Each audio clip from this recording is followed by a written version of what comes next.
Uh, yeah. Uh.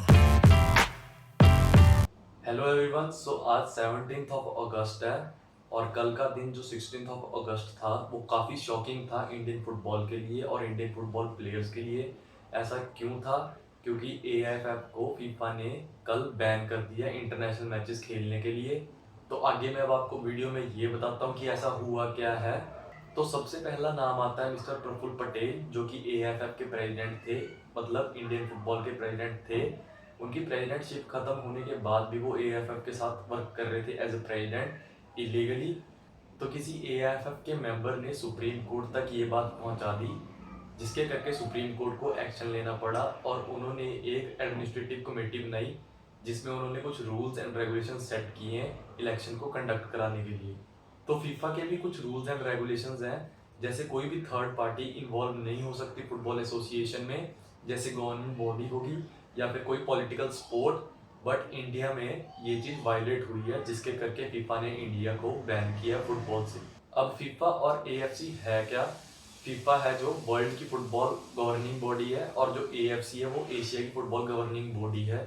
तो जैसे ही FIFA को ये बात पता चली तो फीफा ने एएफएफ को एक लेटर भेजा जिसमें उन्होंने लिखा था कि 31 ऑफ जुलाई से पहले पहले वो इलेक्शन कंडक्ट करके अपना प्रेसिडेंट चुन ले, वरना उनको अपने रूल्स एंड रेगुलेशन के अकॉर्डिंग इंडिया पे एक्शन लेना पड़ेगा।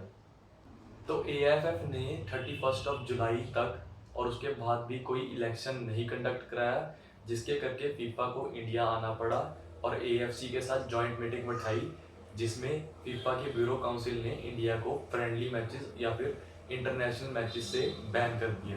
तो सुप्रीम कोर्ट ने किया क्या है ऐसा जिसके करके ये बैन हुआ है? तो उन्होंने एक एडमिनिस्ट्रेटिव कमेटी बिठाई जिसमें उन्होंने कुछ रूल्स एंड रेगुलेशंस रखे हैं इलेक्शंस को कंडक्ट करवाने के। उसमें ये रूल्स थे कि पहले तो जो 36 वोट्स होती है स्टेट फुटबॉल एसोसिएशन की, वो तो देंगे वोट, और 36 एमिनेंट प्लेयर्स भी वोट देंगे। तो स्टेट फुटबॉल एसोसिएशन ने इस बात को रिजेक्ट किया और बोला कि एमिनेंट प्लेयर्स हम कहाँ से फाइंड करेंगे, ये इम्पॉसिबल है। एमिनेंट प्लेयर्स होता क्या है, जैसे थोड़े फेमस प्लेयर्स होते हैं उनको हम एमिनेंट प्लेयर्स कहते हैं। तो ये ऑब्वियसली पॉसिबल नहीं है हर स्टेट से एमिनेंट प्लेयर को फाइंड करना। तो इस बैन से इंडिया को क्या नुकसान हुआ है ये भी मैं आपको बता देता हूँ। तो सबसे पहले तो आपको पता होगा कि फुटबॉल हमारी कंट्री में स्पार्किंग गेम है जो कि काफ़ी तेज़ी से बढ़ रही है। Indian clubs and Indian players are doing their best to raise the standard of football in our country. और जो सबसे पहला नुकसान हुआ है वो ये है कि जो इंडिया है यहाँ पर एक वर्ल्ड कप होना था वुमेन का अंडर 17 का अपकमिंग अक्टूबर में। तो ये अच्छी अपॉर्चुनिटी थी इंडिया के लिए ऐसे टूर्नामेंट को होस्ट करने की, और इस बैन के करके ये होस्टिंग पावर भी इंडिया से ले ली गई है फीफा द्वारा। और सेकंड जो हमारा नुकसान हुआ है वो ये है कि जो Gokulam Kerala women football team थी उन्होंने उज़्बेकिस्तान जाना था एएफसी कप के लिए, तो इस बैन के करके ये भी कैंसिल कर दिया गया है। तो जो 16th ऑफ अगस्त है इसको black day for Indian football भी कहा गया है। तो हम इस सिचुएशन में क्या कर सकते हैं? Nothing, just hope for the best. And FIFA ने जो ये बैन लगाया है ये टेम्परेरी है या परमानेंट इंडियन फुटबॉल पे, ये भी मैं आपको बता देता हूँ। तो ये टेम्परेरी बैन है।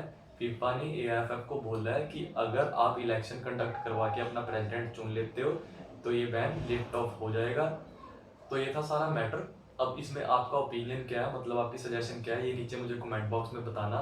और मेरी सजेशन ये है कि इंडिया में ये सब तो होता रहता है तो ये मैटर सॉल्व भी हो जाएगा। बाकी मेरी ये अपील भी है एएफएफ से कि इस मैटर को जल्दी से जल्दी सॉल्व करें और इंडियन फुटबॉल को बैन फ्री करें।